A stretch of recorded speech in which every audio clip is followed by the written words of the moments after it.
Froggies et bienvenue sur le vaisseau du prétorien Morpheus. Je vous emmène une fois de plus dans l'univers de Star Atlas et dans l'exploration de la Foundation Room au travers de ce nouveau numéro de À la source.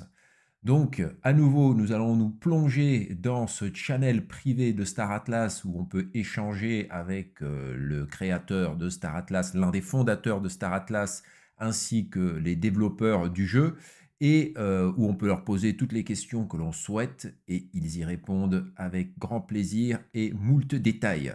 Donc aujourd'hui, nous allons continuer sur la lancée autour de Scream, c'est-à-dire le jeu sur navigateur qui va sortir cette année dans Star Atlas, Ship Combat Resource Extraction and Manufacturing, c'est-à-dire combat de vaisseaux, extraction de ressources et fabrication, transformation de ces ressources. Donc ça va être le premier jeu sur navigateur dans l'univers de Star Atlas qui va sortir et c'est quelque chose qu'on attend pour cette année. Et donc là, dans ce nouveau numéro, nous allons continuer à explorer les questions autour de ce gameplay. Allez, on y va.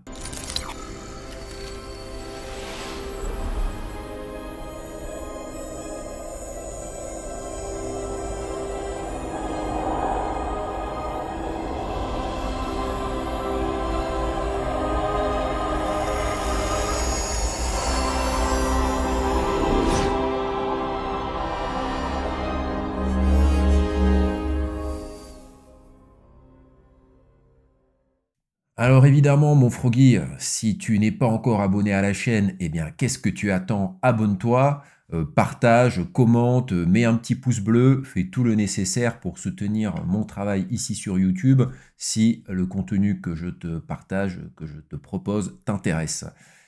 Autre chose, je viens de créer un compte Instagram pour Space Froggies, donc là aussi rejoins-moi dessus, je fais des lives dessus en fait, je fais des petits lives où je partage des informations que je glane de ci, de là dans l'univers de Star Atlas, que ça soit sur le Discord, que ça soit sur les Twitter, ou que ça soit comme ce soir où j'ai écouté l'Atlas Brew, la brasserie de l'Atlas, où ça brasse les idées autour de Star Atlas et où il y a souvent des informations très pertinentes. Bon, tout ça, je te le partage sur mon Instagram, mais également sur mon Twitter. Donc évidemment, tu as les liens de tout ça sous la vidéo dans la description. Rejoins-moi sur ces channels. C'est aussi au travers de l'Instagram que je pourrai couvrir l'événement qui va se dérouler à Paris en août. Donc tu pourras suivre le live, le stream sur Instagram si tu ne peux pas te joindre à nous à Paris. Allez, on est parti pour ce nouvel épisode et on est parti pour ces questions-réponses autour de Scream. Alors, la première question, en tout cas le premier sujet qui va nous intéresser, c'est un sujet autour de l'extraction et du transport des ressources. Et là-dessus, pas mal d'informations pertinentes. La première information, c'est les différents types de planètes auront chacune des ressources différentes et au fur et à mesure que le jeu va s'affiner, les spécificités de chaque planète seront de plus en plus détaillées. Et ça, c'est déjà quelque chose qu'on a pu voir au travers de ces premiers visuels de Scream qui ont été partagés, où effectivement, on voit une planète, on voit bien qu'elle a une spécificité, que voilà, c'est une planète bien particulière avec un écosystème particulier, et puis qu'elle a des ressources propres, des ressources particulières. Et évidemment, toutes ces caractéristiques vont donc s'affiner au travers des différentes versions de Scream. Et je pense qu'au-delà, effectivement, du type de ressources qu'on pourra trouver sur cette planète, il y aura d'autres caractéristiques, d'autres éléments qui viendront enrichir le jeu d'exploration autour de ces planètes. Une autre information autour des ressources toujours, plusieurs joueurs peuvent exploiter une planète simultanément. Chaque planète aura cependant une quantité limitée de ressources. À nouveau, c'est quelque chose qu'on retrouvait là sur le visuel, hein. On voit bien qu'il y a une quantité de ressources limitée. Et ce qui est intéressant, c'est que plusieurs joueurs peuvent exploiter en même temps une planète. Alors après, il faut savoir, et c'est quelque chose que je vais aborder plus loin dans les questions-réponses, que pour exploiter une planète, il faut qu'il y ait une base stellaire de votre faction qui contrôle ce système stellaire et vous ne pouvez exploiter que les planètes des systèmes stellaires qui sont contrôlés par votre faction. Donc peut-être que dans le futur, il y aura aussi moyen d'aller, j'allais dire, chaparder des trucs sur les systèmes stellaires des factions adverses, mais je pense que ça ne se déroulera pas comme ça va se dérouler au travers d'une autre dynamique. Vous pourrez soit piller les vaisseaux des adversaires en détruisant les vaisseaux tout simplement, ou en détruisant les bases stellaires pour vous approprier le système stellaire. On y viendra plus tard. Autre chose, alors vous savez qu'il y a des ressources déjà qui sont connues, qu'on utilise là dans Score, hein, c'est-à-dire dans le stacking de vaisseaux. Score qui, je le rappelle, tourne autour des zones de sécurité. En fait, pendant qu'on stack nos vaisseaux, la petite histoire, c'est qu'on est en train de sécuriser la safe zone de notre faction, la zone d'origine de notre faction. Et on utilise pour cela, pour que nos vaisseaux puissent rester en vol, ce qu'on appelle les R4, les 4 ressources, que sont le carburant, le food, l'alimentation, c'est-à-dire la nourriture, les munitions et puis les kits de réparation, les toolkits. Donc ça, c'est ce qu'on appelle les R4. Et dans Scream, l'extraction de ressources va tourner autour de ce qu'on appelle les R20. Ce sont un peu les ressources brutes, si vous voulez, la matière première. Et à partir des R20, on pourra fabriquer des R4, mais on fabriquera aussi tout un tas d'autres ressources, j'allais dire de niveau supérieur, manufacturées, hein, c'est-à-dire de produits manufacturés, hein, comme je viens de le dire, et qui justement serviront à la construction des bases stellaires. Donc là, ce qui est dit, c'est que jusqu'à présent, ils n'ont pas encore publié la liste complète des R20, mais plusieurs d'entre elles ont déjà été divulguées. Ouais, je vais y arriver. Et donc, à travers ces R20, en fait, on en connaît déjà certaines en regardant simplement les 3 factions. Hein, quand on voit la description des 3 factions, on voit que chaque faction a dans sa zone de sécurité certaines de ses ressources en abondance, hein, en quantité plus importante, si vous voulez. C'est-à-dire que toutes les factions ont accès à toutes les ressources, mais chaque faction a certaines ressources en plus grande abondance dans sa zone de sécurité. Évidemment, ces ressources-là, dans le futur, elles permettront de développer des technologies bien particulières. C'est pour ça que, par exemple, quand on s'intéresse à la faction Mud, on voit que la faction Mud a un avantage au niveau de la puissance de feu, mais ce n'est pas un avantage, j'allais dire, de faction propre. Ce n'est pas les Mud, les humains qui ont une puissance de feu supérieure, mais ils ont accès à plus de ressources permettant de développer en fait l'armement, quoi. Et c'est ça qui leur donne cet avantage. Mais les autres factions pourront aussi, en allant explorer d'autres zones où ces matières sont en abondance aussi, hein, ça va être tout le propos de Scream justement, de s'étendre à travers la zone à risque modéré pour justement aller chercher des ressources stratégiques. Toutes les factions ont accès à toutes les ressources.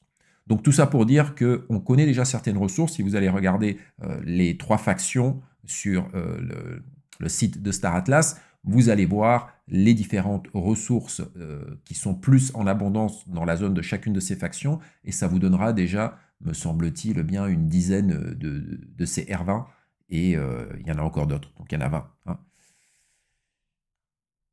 Autre information, la zone de sécurité, donc la safe zone, hein, celle dont je viens de vous parler, hein, cette zone où, qui est vraiment propre à votre faction et où il ne peut pas y avoir de destruction, d'attaque, etc. C'est vraiment, j'allais dire, une zone de sécurité totale, quoi. Hein. C'est une zone, il n'y a pas de combat dans cette zone-là. Donc la zone de sécurité n'abrite pas uniquement des R4. C'est une précision importante. C'est-à-dire que ça abrite des R20, certaines des R20 également. Mais bon, je viens de le dire finalement, donc c'est un peu évident, quoi. C'est un peu évident, mais ça devait être juste en réponse à quelqu'un qui avait posé cette question, mais c'est évident puisque les R4 sont le produit transformé de certaines R20. Mais ce qui veut dire aussi, ce qui est intéressant à voir là-dedans, c'est que même si vous avez un petit vaisseau, un modeste vaisseau, et que vous n'avez pas envie d'aller dans la zone à risque modéré pour combattre, vous n'avez pas j'allais dire, la puissance de feu nécessaire une fois que ça commencera à être un peu tendu, eh bien vous pouvez très bien tout simplement extraire ces ressources et aller farmer ces ressources dans la zone de sécurité de votre faction et déployer dans un premier temps votre gameplay dans un endroit sûr où vous pouvez justement vous habituer à explorer les systèmes. Et là, je pense aussi qu'il y aura tout un gameplay de construction de bases stellaires dans la zone de sécurité de notre faction. Donc, c'est ça qui est intéressant de voir, c'est qu'il y a aussi un gameplay qui est possible, qui sera donc safe. Voilà, où il n'y aura pas de risque de combat, que ce soit avec les factions adverses ou que ce soit avec les PNJ, quoi, les personnages non joueurs que sont les Icos et les Jorvik. Et donc, On va continuer avec un sujet qui, cette fois-ci, se tourne vers les voyages interstellaires. Et la question, c'était, lors d'un voyage, si nous sommes emmenés à traverser plusieurs systèmes, devrons-nous cliquer pour passer chaque portail stellaire présent dans chaque système stellaire nous séparant de notre destination? La réponse est simple, oui. C'est-à-dire qu'à nouveau, Star Atlas privilégie le fait que vous soyez actif dans le jeu, quoi. C'est pas je veux aller d'un point A à un point B de l'autre côté de la galaxie, je relie les deux points, je clique et mon vaisseau fait le trajet tout seul jusqu'à destination. Non, il va y avoir différentes étapes, donc il va faire sûrement différents sauts en vitesse espace-lumière, la Warp Drive, hein. Donc il va y avoir différents portails qu'on a déjà vu justement dans les petites ébauches de démos, hein. Je précise, c'est des ébauches de démos qui nous ont été montrées, c'est pas la version finale, mais on voit bien ces différents portails qui permettent de sauter d'un système stellaire à un autre, et donc il va falloir faire une action chaque fois pour sauter entre ces différents portails pour arriver jusqu'à notre destination finale. Donc à nouveau, il faudra passer du temps sur le jeu, et c'est ça qui sera valorisé dans Scream. Au niveau toujours des voyages interstellaires, hein, puisque les voyages sont corrélés aussi à la dépense des R4, à la dépense des ressources. Et donc, il y avait une question, alors les ressources, hein, nourriture, munitions, nourriture, j'ai déjà dit, nourriture, munitions, carburant et boîtes de réparation, les toolkits, les kits de réparation. Bon, on va dire c'est surtout le fuel et la nourriture, hein. Tant qu'on n'est pas en combat, les munitions et les toolkits n'ont pas d'utilité. Donc on va dire le fuel, le carburant et la nourriture sont essentiels pour les voyages long terme, pour les longs voyages. Donc la consommation des R4 sera-t-elle la même que dans Score? Puisque vous savez que là, quand on stack nos vaisseaux dans Score, on doit réapprovisionner nos vaisseaux dans ces ressources. Et si vous regardez dans l'interface de gestion de la flotte, vous voyez la consommation de votre flotte. Et puis si vous divisez cette consommation par le nombre de vaisseaux que vous avez, vous voyez la consommation voilà, par vaisseau, combien consomme ce type de vaisseau, quoi. Et puis c'est aussi des données que vous pouvez retrouver sur certains sites internet de certaines guildes anglophones qui ont fait des très beaux tableaux avec tout ça, des tableaux interactifs dont vous avez les liens sur Space Froggies. Donc tout ça pour dire quoi? Tout ça pour dire la réponse.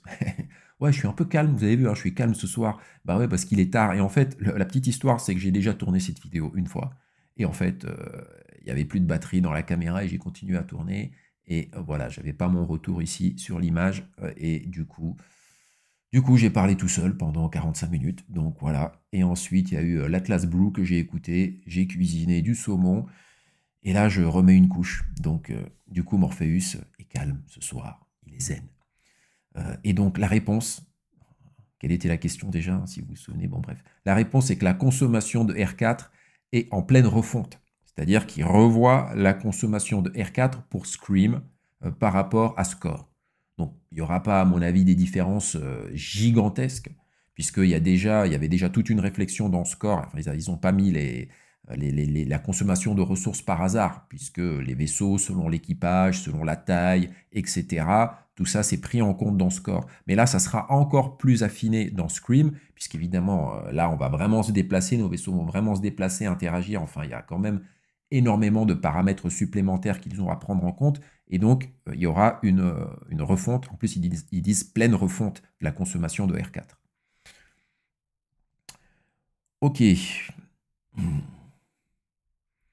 Ensuite, une question à nouveau, enfin un sujet très très intéressant. Vous allez voir où il y a des informations hyper pertinentes. C'est la taille de la carte, de la map, donc l'espace de jeu de Scream. C'est vraiment une question que je me posais aussi. Parce que justement, il y a pas mal de parallèles avec Stellaris. Et puis bah, Stellaris, bon, c'est quand même, si vous avez joué à Stellaris, c'est quand même assez limité au niveau de la zone de jeu. Donc là, on va quand même être des milliers de joueurs à nous rencontrer dans Scream.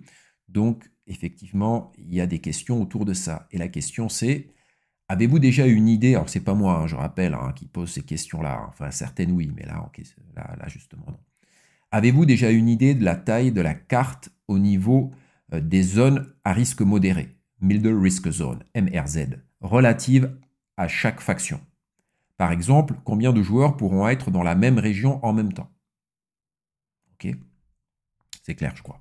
la réponse. Et c'est là où c'est intéressant, parce qu'on a des chiffres.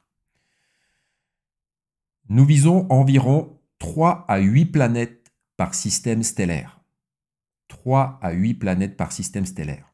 Bon alors attention, hein. Comme d'habitude, je rappelle, tout ce qui est dit dans la Foundation Room, donc tout ce que je partage avec vous ici, est sujet à changement, évidemment. Hein. C'est pas encore... plein de choses sont en développement, donc évidemment, rien n'est arrêté, mais quand même, c'est des informations hyper pertinentes, c'est là où ça en est actuellement. Donc, 3 à 8 planètes par système stellaire. Et je pense qu'ils ont déjà bien avancé sur Scream. La question pour Scream est de savoir combien de systèmes stellaires se trouvent sur toute la carte et combien il y a d'espace entre chaque système stellaire. Quelle distance sépare chaque système stellaire? Nous pouvons dire avec confiance que les zones de sécurité des factions auront moins de systèmes stellaires que les zones à risque moyen. Okay. Déjà moins de choses à explorer dans les zones de sécurité, mais c'est normal. Si vous regardez les petits schémas qu'on a eus, les zones de sécurité sont plus petites que la zone, enfin les différents secteurs de la zone à risque modéré. Ou en tout cas, les zones à risque modéré, voilà, enfin bref, vous m'avez compris. C'est plus petit, quoi. J'en étais où? Nous pouvons dire avec confiance, oui, ça j'ai déjà dit, que les... Je pense qu'il est prématuré de donner des chiffres actuels sur lesquels nous travaillons, car nous équilibrons toujours le nombre de systèmes stellaires. Alors là, il parle de la middle risk zone, hein, c'est-à-dire de la zone à risque modéré. Car nous équilibrons toujours le nombre de systèmes stellaires de sorte que le jeu semble dynamique et vivant, avec suffisamment d'activité dans un secteur, mais aussi assez grand pour répondre au nombre grandissant de joueurs et à la compétitivité croissante dans le temps.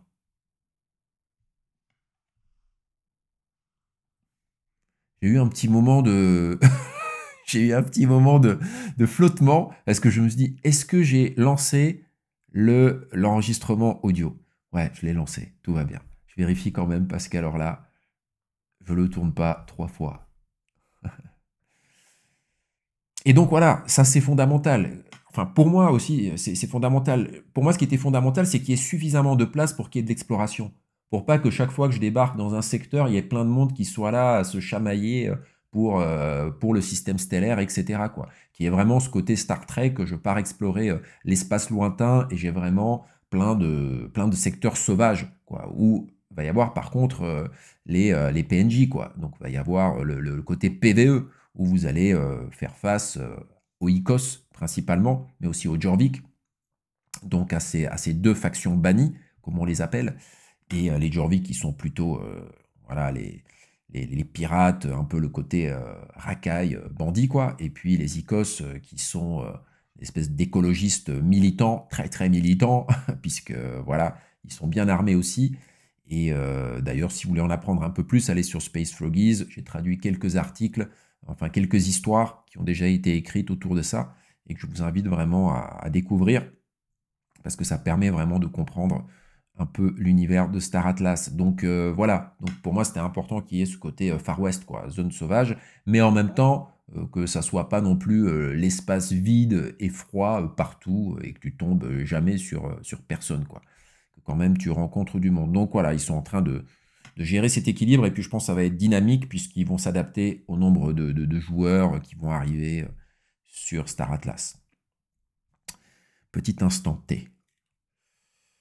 Et puis nous allons continuer ensuite avec des questions relatives au combat.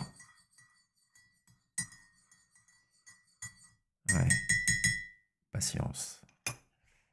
Première question.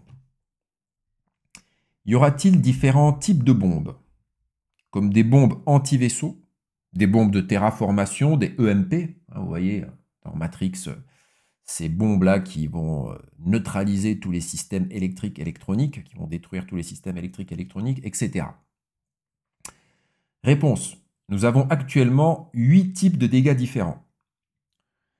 Non seulement 8, mais en plus, là, ce soir même, j'ai vu dans la Foundation Room le dev qui disait qu'ils en avaient 11. Donc ils sont à 11. 11 ou 12, je ne sais plus. Mais ce qui est intéressant, je prends une petite gorgée.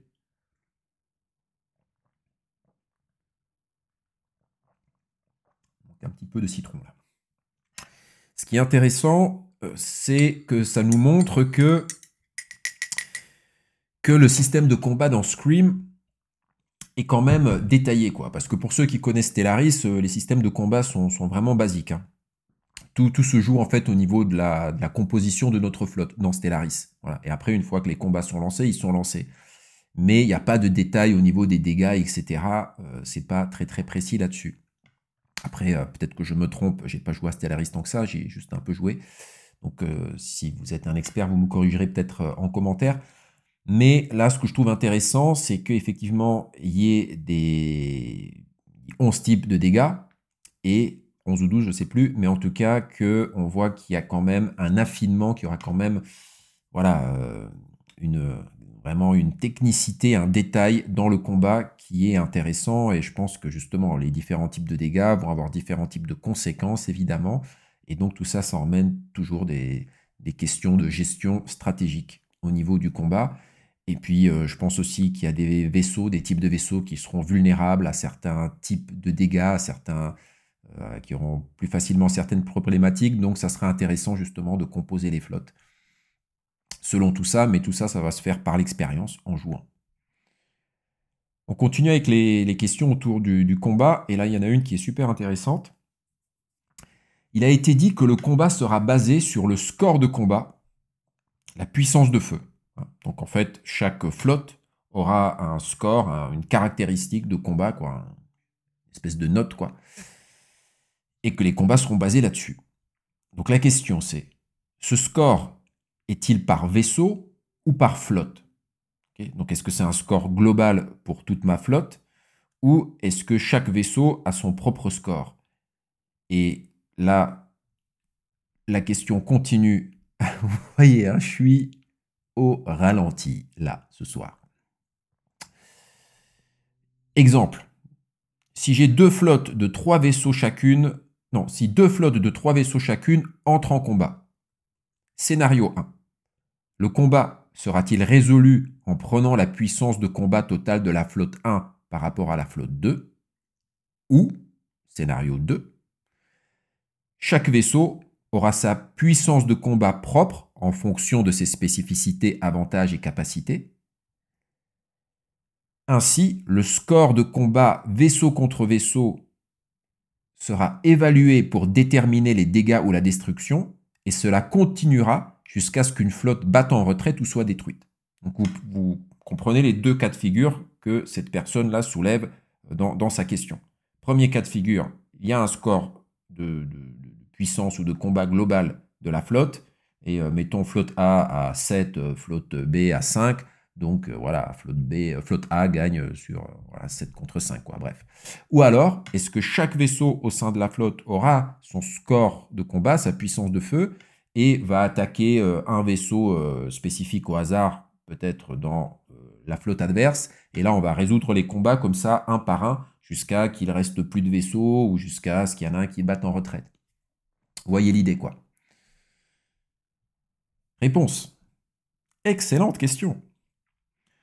Le combat a été délicat à concevoir et il reste encore quelques détails à peaufiner, notamment à cause de certaines contraintes du côté de la blockchain. Eh ouais. Ne l'oublions pas, ce jeu est entièrement développé sur la blockchain. Je dirais que si tout se passe comme prévu, attendez-vous au meilleur des 2 scénarios que vous avez décrits. Donc ça, c'est sympa aussi. Ça vient encore soutenir cette histoire-là quand il y avait 11 types de dégâts différents. Eh bien, ça vient encore rajouter une couche sur le fait que les combats seront vraiment, vraiment intéressants et qui sont en train de bosser pour qu'il y ait suffisamment de subtilité dans les combats, quoi. Donc, il y aura un mélange entre les 2 scénarios qui ont été cités au-dessus. Non seulement un score global pour la flotte, mais une prise en compte vraiment des vaisseaux au niveau individuel et donc possiblement même des interactions entre des vaisseaux spécifiques au sein de la flotte. Peut-être que si tu as un type de vaisseau spécifique dans ta flotte et que l'autre il en a un autre, celui qu'il a, il est peut-être il a des points faibles par rapport à celui-là. Et du coup, ça va vachement faire pencher la balance, même si ton score, par exemple, est inférieur au sien. Et le fait que tu as un vaisseau spécifique et lui, il est d'autres types de vaisseaux, pourra très bien faire pencher la balance. Moi, c'est un peu comme ça que je le vois. Tu vois? Allez, next. Une petite gorgée de thé pour hydrater mon palais.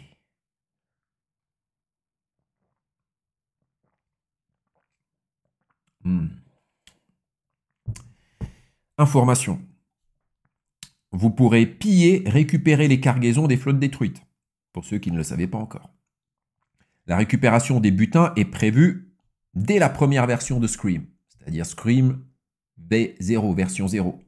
Tous les vaisseaux seront capables de faire ça, de piller, de récupérer, de loot, quoi.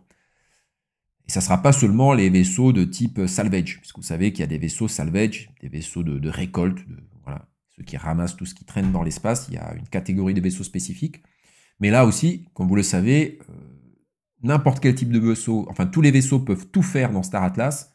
Un vaisseau de combat peut très bien miner, etc. Un vaisseau, je ne sais pas, de secours peut faire de l'exploration, peut faire du combat.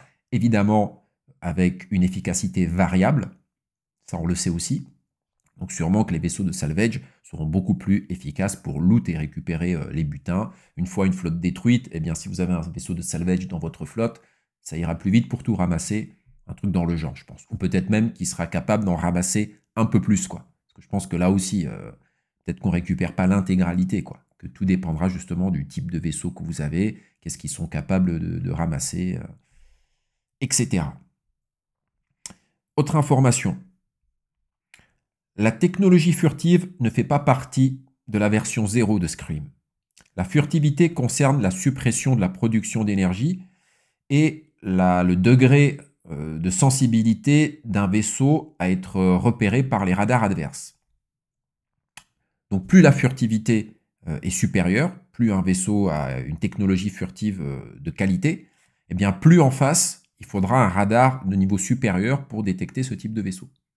Mais ça, c'est pour plus tard, c'est dans le futur, puisque plus tard dans le futur, c'est la même chose, évidemment. Puisque là, dans Scream V0, ça ne sera pas encore pris en compte, et ça, je suis triste, parce que j'adore les Vesus Embo et les Vesus Opod, mais j'ai espoir que dans la V1, ça arrivera en 2023, Inch'Allah. Voilà. Ok. J'en ai encore, c'est pas fini. On en est où? Oh là là, 28 minutes. Et vous savez quoi? Je vais vérifier si la caméra, elle tourne là, parce que sinon, c'est la mort. Ben si ça tourne, j'ai le visuel sous les yeux. Non, mais là, franchement, il y a des fois. Ok, tout va bien, tout va bien, tout va bien. Heureusement que mon vaisseau est en pilote automatique. Allez. Et les questions suivantes, en plus, sont super, ultra intéressantes, puisque le sujet suivant, c'est les stations spatiales centrales, Central Space Station, et les bases stellaires, Starbase. Voilà. Et c'est vraiment, les Starbase, c'est vraiment le cœur du gameplay de Scream, puisqu'il va falloir construire des Starbases pour s'approprier un système stellaire. Donc, c'est au travers des Starbases que chaque faction va s'étendre dans l'espace. Okay, et la station spatiale centrale, c'est la station mère de votre faction qui est au centre de votre zone de sécurité. Donc, question. Sera-t-il possible de produire les R4 à partir des R20 sur n'importe quelle Starbase, base stellaire, ou cela sera-t-il uniquement possible sur la station spatiale centrale? Donc, comme je vous l'ai dit tout à l'heure, comme vous le savez, les R4, les ressources dont on a besoin pour alimenter nos vaisseaux, donc ils seront vraiment fondamentaux, il sera vraiment fondamental, ils seront fondamentaux, enfin vous m'avez compris, les R4, très très très importants. Donc ces R4 sont produits à partir des R20, on est d'accord. Donc il faut amener les R20 quelque part, les manufacturer pour produire les R4. Et donc la question c'est, cela sera-t-il possible uniquement sur les stations spatiales centrales? Et la question est cruciale, puisque ça veut dire à ce moment-là que si vous avez récupéré ces ressources à perpète là dans l'espace, il faudra les ramener jusqu'à votre zone de sécurité, votre base centrale, et donc il y a du chemin, il y a du danger, etc. La réponse. Les bases stellaires, donc les Starbases de niveau supérieur, donneront accès à plus de recettes de fabrication. Ce qui veut dire que, effectivement, il sous-entend que sur des Starbases de niveau supérieur, on pourra crafter, fabriquer, manufacturer, transformer les R20 pour faire du R4.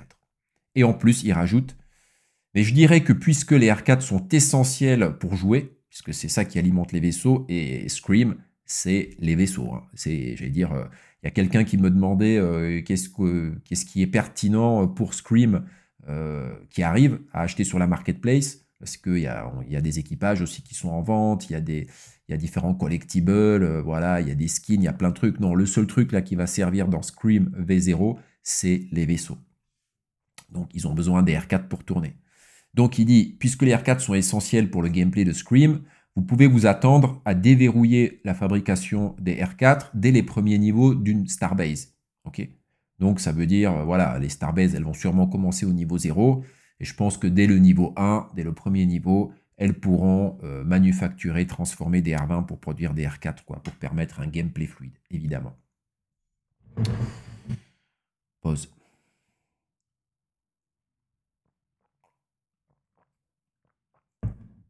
Et pause avant un élément essentiel.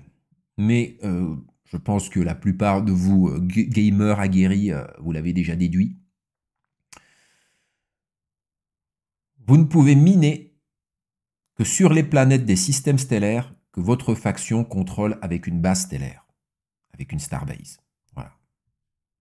C'est le même principe que dans Stellaris. Il faut explorer un système. Une fois que ce système est exploré, on peut construire une base. Une fois qu'on a construit cette base, on peut miner dans ce système stellaire, exploiter les planètes, astéroïdes, etc. Et là, dans Scream, c'est le même principe. Donc, vous ne pouvez miner que sur les planètes des systèmes stellaires que votre faction contrôle avec une base stellaire. C'est clair, c'est net. Voilà. Mais c'est fondamental comme information.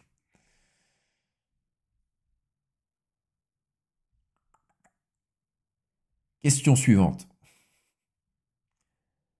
Les R20 seront-elles transférables entre les wallets et également échangeables sur la marketplace, sur le marché, dans la boutique, quoi, comme les R4.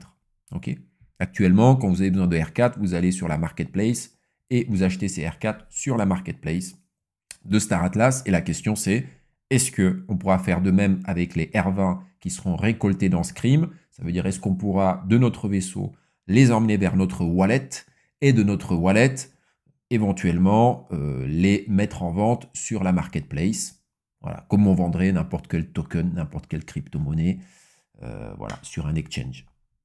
Réponse. Oui, mais elles devront d'abord être déplacées vers la station spatiale centrale. Hé hé, pour être sorties de Scream et être mises sur le marché ou transférées vers un autre wallet. Donc vous voyez le côté stratégique et le côté vraiment unique des Central Space Station, CSS, les stations spatiales centrales. Et ouais, parce que là, à nouveau, il y aura du chemin pour amener ces ressources jusqu'à cette station centrale, les sortir, etc. Donc, entre-temps, il peut se passer plein de trucs. Donc, ça sera une prise de risque, évidemment. Évidemment. Alors après, justement, il y aura tout un jeu, je pense, au niveau des factions, là, où les factions vont se coordonner pour sécuriser des routes commerciales, naturellement.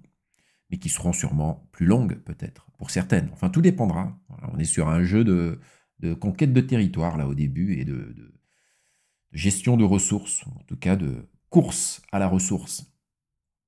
Question suivante. La station spatiale centrale est-elle unique ou est-ce juste une base stellaire améliorée de niveau supérieur? Ce qui sous-entendrait qu'il pourrait y en avoir d'autres. En faisant monter le niveau des bases stellaires, d'une base stellaire, qu'on pourrait en faire une station spatiale centrale. C'est cette interrogation que soulève là ce membre de la communauté. Et la réponse à la question, est-ce que les stations spatiales centrales, la station spatiale centrale de votre faction, est-elle unique? Oui, la station spatiale centrale est unique et située dans la zone de sécurité de chaque faction. Voilà. Au cœur de votre zone de sécurité, enfin de votre faction, il y a cette station spatiale centrale, et il n'y en a qu'une. Nous avons l'intention d'ajouter des marchés localisés pour les échanges entre joueurs. Ces marchés locaux seront situés sur des bases stellaires de niveau supérieur. La restriction relative à la station spatiale centrale est intentionnelle pour inciter à un gameplay stratégique quant à la gestion de la logistique et du fret. Intéressant ça, super intéressant et super pertinent surtout. Donc oui, ils disent qu'ils vont permettre de développer des marchés locaux sur des bases stellaires de niveau supérieur. Donc à mon avis, certaines bases stellaires, quand elles seront upgrade avec peut-être certaines ressources manufacturées spécifiques, elles pourront atteindre un niveau où il sera possible d'échanger des ressources entre joueurs. Mais il n'a pas dit... Alors, ouais, si, puisque pour échanger des ressources entre les joueurs, il faut les faire passer d'un wallet à un autre. Alors ça sera la question. Est-ce que là, il entend un échange de wallet à wallet, c'est-à-dire vraiment du trade, ou est-ce que par là, il entend un échange in-game? Puisque on peut avoir ses ressources dans le jeu, et on peut aussi sortir ses ressources vers son wallet. Vous voyez qu'il y a ces deux niveaux-là. Et donc là, ces places de marché secondaires, est-ce qu'elles vont permettre aussi de sortir ces ressources vers le wallet, ou est-ce que uniquement elles vont permettre d'être échangées, mais en restant toujours à l'intérieur de l'écosystème du jeu, de Scream? Dites-moi ce que vous en pensez. Hein, ou peut-être vous avez des informations que je n'ai pas. Mais vous voyez, ça c'est des choses vraiment fondamentales. Question. Quand nos vaisseaux entreront dans Scream, depuis notre wallet donc, comment seront-ils toujours dans la zone de sécurité à partir de leur station spatiale centrale? Mais je pense que vous avez compris et vous avez la réponse. La réponse c'est oui. Voilà, c'est la porte d'entrée, quoi. La station spatiale centrale et l'intermédiaire entre, j'allais dire, le réel. Pas vraiment le réel, mais votre wallet et Scream, le jeu. L'intérieur, le profond cosmos de Star Atlas. Voilà. On va dire la périphérie et les profondeurs de l'espace. Donc ouais, quelque part, c'est avec le réel, puisque vous alimentez votre wallet. Et de là, vous pouvez acheter des assets et les amener dans Scream. Et pour les mettre dans Scream, il va falloir passer par la station spatiale centrale. Lorsque nous récupérerons les matériaux nécessaires à la construction d'une Starbase, c'est-à-dire des R20, devons-nous les déposer à la station spatiale centrale ou pouvons-nous les déposer dans n'importe quelle base stellaire de notre faction? Et la réponse est n'importe laquelle. Donc voilà. Par contre, vous voyez, les ressources, elles peuvent être entreposées dans n'importe quelle base stellaire. Par contre, pour sortir de Scream, il faut être dans la station spatiale centrale. Et pour que ces ressources puissent être échangées entre des joueurs, elles ne pourront l'être que sur des bases stellaires de niveau supérieur et spécifique. Quelque chose qui est fondamental à comprendre aussi, c'est que une base stellaire appartient à la faction et pas à un joueur individuel. Les joueurs individuels ou les guildes ou les DAC ne peuvent pas posséder une base stellaire dans la version 0 de Scream. Ok. Ça sera possible dans les versions suivantes, mais dans la version 0, les bases stellaires appartiennent à toute votre faction. Donc c'est vraiment un travail collectif. Les individus guildes ne peuvent pas posséder de Starbase, de base stellaire dans la version 0 de Scream. Voilà.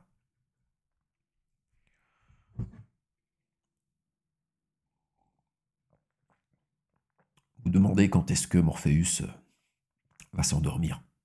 Encore un peu, je vais tenir. Encore un instant pour vous livrer les informations capitales. On y est presque, il y a encore... Ah, on est quand même encore à 40 minutes. Voilà, j'ai encore fait une vidéo super longue. Mais c'est peut-être parce que j'ai parlé doucement aujourd'hui, ou juste parce que c'est long et qu'il y a plein d'infos.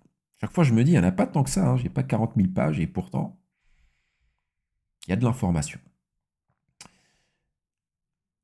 Les stations spatiales dont les joueurs seraient propriétaires ne font pas partie de la version initiale de Scream, je l'ai déjà dit. Les bases stellaires sont de grandes structures qui permettent d'établir le contrôle territorial et l'amarrage des vaisseaux. Okay. Contrôle territorial, et c'est des ports, quoi. Ça permet aux vaisseaux de s'amarrer. Les stations spatiales centrales sont essentiellement des bases stellaires surdimensionnées. Mais vous avez vu, elles sont uniques. hein. C'est-à-dire qu'une station spatiale centrale, c'est pas une base stellaire. Ok, quand ils veulent dire c'est comme une base stellaire surdimensionnée, mais par contre la fonction, vous voyez qu'elle est très très spécifique. On l'a vu tout à l'heure. Je ne vais pas y revenir. Question suivante. Une fois que nous combattons et détruisons des ennemis dans un système stellaire et que nous construisons une base stellaire, quel joueur lance la construction qui en obtient le crédit? Bonne question. Les joueurs d'une même faction travaillent ensemble pour détruire, construire, améliorer les bases stellaires. Donc il n'y a pas vraiment de réponse. Par contre, ce qu'il faut comprendre là dans cette histoire, c'est que comme je vous disais, vous voulez contrôler un système stellaire, il faut qu'il y ait une base stellaire de votre faction. Donc ça veut dire que si vous détruisez la base stellaire d'une faction adverse, celle-ci effectivement perd le contrôle de ce système stellaire. Vous, à ce moment-là, vous construisez une base stellaire pour votre faction et le système stellaire passe du côté de votre faction. Et après, évidemment, il y aura toute une stratégie pour la défense, la gestion de territoire. Mais bon, vous êtes bien plus nombreux à être plus spécialisés là-dessus que moi. Lorsqu'une base stellaire est détruite, les matériaux qui avaient été utilisés pour la construire seront-ils définitivement détruits? Alors vous vous souvenez, hein, R20, voilà, ramené dans une base stellaire. Là, ces R20 sont manufacturés pour fabriquer différentes composantes qui permettront d'améliorer la base stellaire ou d'être transportés vers une autre base stellaire pour être améliorée à son tour. Donc c'est quand même, on parle là de ressources fondamentales puisque ces ressources ont une valeur, puisqu'elles peuvent être aussi sorties via la station spatiale centrale vers votre wallet, et là, elles peuvent être vendues contre de l'Atlas sur la marketplace. Et l'Atlas peut être échangé contre des petits dollars et des petits euros. Maintenant, les dollars, les euros sont pareils au moment où je parle. Historique, quand même. Donc, tout ça pour dire que ça a de la valeur, ce qui constitue une base centrale. Donc, une fois qu'on la pète, qu'est-ce qui se passe? On peut récolter les morceaux, hein? On peut les ramener? On peut pas? Ou alors ils sont perdus à tout jamais, ils sont burn, ils disparaissent? Réponse. Ils sont seulement partiellement détruits. Certains matériaux pourront être récupérés. Oh, la bonne nouvelle pour ceux qui vont se régaler à aller péter les stations, les bases stellaires des autres factions. Ou alors qui vont jouer les vautours et les hyènes. C'est-à-dire qui vont... parce qu'il y a aussi du PVE, hein, ça veut dire que votre base stellaire, elle pourra se faire attaquer par des Icos ou par des Jorvik.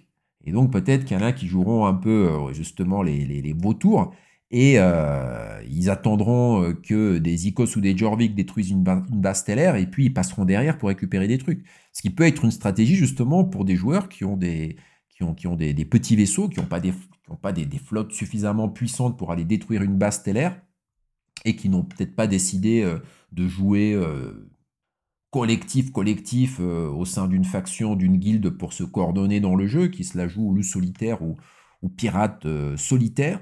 Et donc ça pourrait aussi être un gameplay, quoi. Essayer de comprendre un peu comment les Jorvik et les Icos se déplacent, quelle est un peu leur dynamique, et puis passer derrière et grappiller quelques restes, quoi. Donc même avec un petit Opal Jet même, je me dis, je pense qu'il y a... Ça sera stratégique, hein. Il y aura des subtilités dans le jeu à développer. Et puis, il y a toujours des chemins à explorer auxquels moins de personnes pensent. Voilà. Et puis, on est vraiment dans un espace vierge, hein. C'est vraiment le Far West, quoi. Ou la découverte d'un nouveau monde. Ça c'est génial, quoi. Parce qu'il y a plein de choses qu'il y aura à découvrir. Et j'en arrive au dernier sujet. Et nous sommes à, je crois bien, 45 minutes.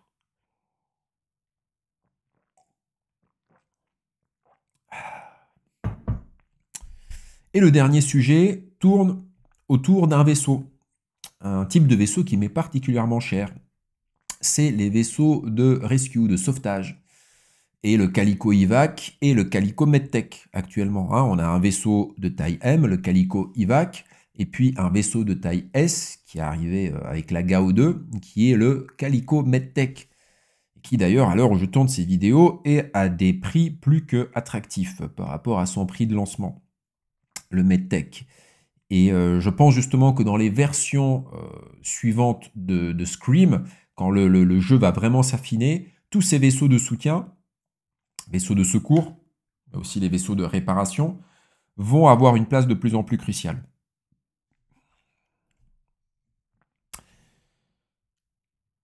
Question.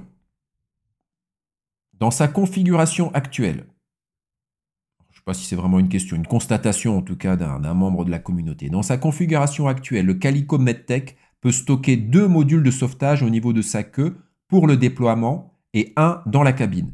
Je ne pense pas que c'était une question, je pense que c'était déjà un commentaire d'un des devs. Donc, vous vous souvenez du Calico MedTech, image, voilà. Calico MedTech, vous voyez, il ressemble un peu à une libellule, je trouve. Libellule, libellule. Et vous voyez que sur la queue, là, hop, on peut placer deux pods, 2 capsules de sauvetage. Et donc, il y en a aussi une troisième qui peut aller à l'intérieur du Calico MedTech. Et celle qui est à l'intérieur, là, il y a quelqu'un qui peut, un médecin, qui peut intervenir dessus, quoi. Par contre, l'IVAC aura plus d'espace interne pour s'occuper des pods de sauvetage. Ça veut dire qu'une fois le pods, la capsule recueillie, bah, on peut s'occuper de la personne qui est à l'intérieur, dans l'IVAC. Hein. Le stockage de queue sur le MedTech fonctionne pour le stockage de pods, mais vous ne pouvez pas vous occuper des patients. C'est donc plus pour le transport. Alors là, en même temps que je suis en train de raconter ça, je suis en train de me rendre compte que ce que je vous dis là n'aura encore aucun impact dans Scream. Voilà. Dans Scream, tous ces petits détails-là, justement, ils vont pas encore jouer, quoi. Les vaisseaux de soutien, ils vont jouer sur, j'allais dire, le fonctionnement global de la flotte. Donc ça va jouer sur certaines de ces caractéristiques. Donc je pense que ça va jouer sur leur capacité de résilience, sur leur capacité aussi de transport des R4, des toolkits. Voilà, je pense que dans la réparation, il y a tant cette prise en compte de l'aspect matériel des vaisseaux que de l'aspect humain, ou usture, ou oni, quoi, c'est-à-dire l'aspect des personnes qui sont à l'intérieur de vaisseaux, vous voyez ce que je veux dire. Et donc, en fait, là, ce que je suis en train de vous dire n'est absolument pas relié à Scream, mais bon, hein, allons-y, l'info est là, continuons sur le METEC, ça peut aussi être intéressant à avoir ce type d'infos, pour justement profiter des prix de marché là qui sont assez bas sur les vaisseaux, qui ont peut-être encore baissé, peut-être remonté, qui sait. L'univers de la crypto, c'est comme la vie, on ne sait pas où ça va. Plein de surprises. La vie est volatile. C'est ça que m'a appris l'univers de la crypto, c'est la vie est volatile. Et la seule chose qui est certaine, c'est que tout est incertain. Ou comme dit la sagesse chinoise, la seule chose qui ne change jamais, c'est que tout change tout le temps. Donc bref, tout ça pour dire que le Calico MedTech est donc plus pour le transport. Moi justement, j'ai rebondi là-dessus en disant que le MedTech, en raison de sa petite taille, sera capable d'aller justement dans des espaces plus confinés, de récupérer des pods dans des endroits étroits comme des champs d'astéroïdes très denses, puis de les emmener à l'IVAC. Et un membre de la communauté a fait ce parallèle en disant, bah oui, le Calico MedTech, c'est une espèce d'ambulance, et le Calico IVAC, c'est un espèce d'hôpital flottant, quoi. C'est-à-dire on peut soigner les gens à l'intérieur, quoi. Toutes les capsules, toutes les pods, voilà, toutes les pods que va récupérer l'IVAC, eh bien, il pourra sortir les membres d'équipage qui seront dedans et les soigner directement sur les vaisseaux. Ce qui sera beaucoup moins possible sur le MedTech où il n'y aura qu'un espace pour ça, quoi. Un peu comme une ambulance, effectivement, je peux prodiguer les premiers soins un peu sur place, faire des trucs, mais voilà, quoi. Donc, tout ça pour dire que ces deux vaisseaux seront vraiment complémentaires. Et là-dessus, le dev a confirmé, oui, c'est globalement l'idée, que ces deux vaisseaux-là, ça soit une combo, quoi. Let the combat begin! To the death! Bon ben voilà, j'ai fait tellement long que ma caméra a à nouveau plus de batterie. Non, c'est pas plus de batterie, j'ai plus de mémoire sur la carte SD. Et du coup, ça s'est arrêté parce que je dois filmer en 4K, évidemment. J'ai pas regardé, HD, ça suffit largement là pour YouTube. Mais donc voilà, donc je finis là sur l'iPhone, la vidéo. De toute façon, j'étais arrivé au bout, vous avez compris l'essentiel. Donc j'espère que tout ça vous a plu, que vous avez trouvé ça intéressant. Comme d'habitude, n'hésitez pas à me faire des commentaires et allez-y, hein, pondez des pavés. Hein. Il y en a qui des fois se lâchent, pondent des pavés, Theorycraft, me donnent leur opinion. Bah allez-y, c'est fait pour ça, quoi. Je suis super content. J'ai pas toujours le temps de vous répondre. Des fois, je vous dis, bah viens continuer la discussion sur Discord. Mais en fait, je vais prendre le temps de répondre parce que c'est cool qu'il y ait tous ces échanges sous les vidéos, parce qu'ensuite, pour ceux qui ont vraiment envie d'aller creuser et pour les générations futures, quand Star Atlas sera devenu une légende, ben, elles iront chercher dans les archives de YouTube, elles tomberont sur des anciennes vidéos et là, il y aura des commentaires avec des gens qui réfléchissent, qui se posent des questions, ils trouveront des pépites là-dedans. Donc n'hésitez pas, je vais faire l'effort vraiment d'être plus patient, de répondre vraiment plus aux personnes qui développent, qui me pondent des pavés. Là, je suis content. Allez-y, balancez, balancez, balancez, balancez. On est là, on aime ça. Donc voilà, les amis, prenez soin de vous. Je vous dis à bientôt. On a le 426 qui arrive. Là, on est dans un moment historique de Star Atlas. Le 21 juillet 2022 va être quelque chose de fabuleux. Évidemment, on fera un live à la suite de ça c'est sûr. Et que vous dire de plus? Force et honneur.